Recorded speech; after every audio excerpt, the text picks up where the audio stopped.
اگر کسی شخص پہ آپ کا حق ہے، وراثت، جائیداد، پراپرٹی، بہن بھائیوں کے مسائل، آپ کا وہ حقیقی محبوب بھی ہے، پراپرٹی ہے، اس پہ کسی نے قبضہ کر لیا، آپ کی سوچ پہ کسی کا قبضہ ہو جائے اور آپ مفلوج ہو جائیں اور اپنی زندگی میں کچھ بھی نہ کر پائیں، آپ کی پروموشن تھی نہیں ہونے دی گئی۔ السلام علیکم ناظرین، آج کی ویڈیو کا جو موضوع ہے وہ ہے حق۔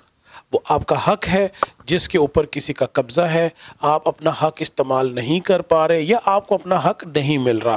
مولا علی کا فرمان ہے کہ اپنا حق لینا چاہیے، چھین کے لینا چاہیے۔ اس کے کچھ بھی وجوہات ہو سکتی ہیں، کوئی بھی ریزن ہو سکتی ہے جس کی وجہ سے آپ اپنے حق سے محروم ہیں۔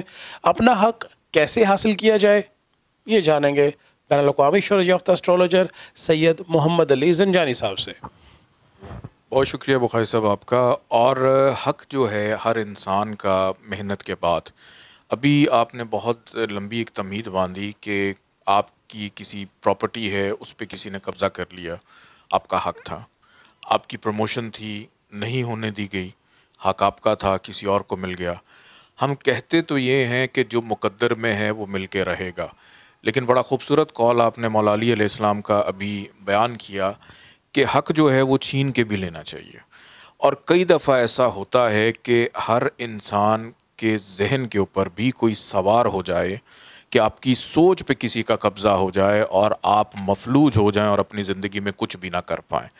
تو ان تمام چیزوں سے بچنے کے لیے، اپنے آپ کو اتھارٹیٹیو رکھنے کے لیے، اپنے حق سے محروم نہ ہوں، اپنے حق کو آپ خوش اسلوبی سے انجوائے کریں۔ چاہے ساس ہے وہ اپنی بہو سے پریشان نہ ہو، بہو جو ہے وہ ساس سے پریشان نہ ہو، ایک ملازم اپنے افسر سے پریشان نہ ہو۔ کئی دفعہ ایسا بھی ہوتا ہے کہ ایک دفتر کے ملازمین مل کے بھی اپنے افسران بالا کو پریشان کر رہے ہوتے ہیں۔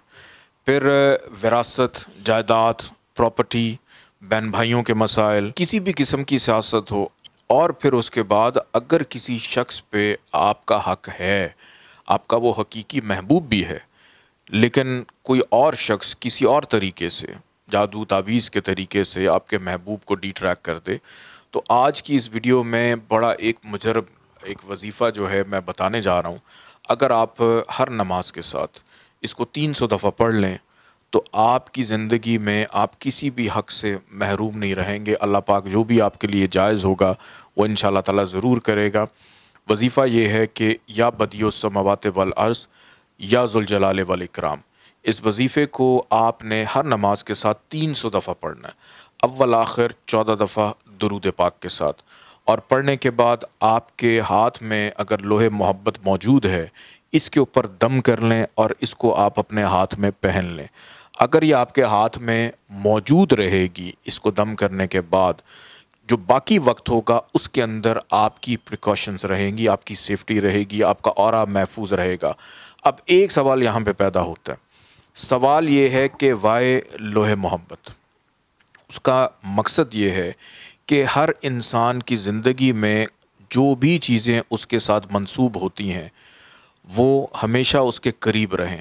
ایک شخص نے مولا علی علیہ السلام سے پوچھا کہ کوئی ایک ایسی چیز جو اللہ کے پاس نہیں ہے، تو مولا علی علیہ السلام یہ کہنے لگے کہ ایک چیز ایسی جو اللہ کے پاس نہیں ہے، کہ اللہ کی ذات عادل ہے، اللہ کے پاس ظلم نہیں ہے، کہ اللہ کی جو شان ہے کہ اس میں ظلم نہیں ہے۔ تو آپ اگر اس کو لے کر پہنتے ہیں اللہ کے کلام کے بعد تو یہ آپ کو پروٹیکٹ کرتی ہے سارے معاملات کے اندر۔ باقی اللہ پاک سب کو اپنی حفاظت میں رکھے۔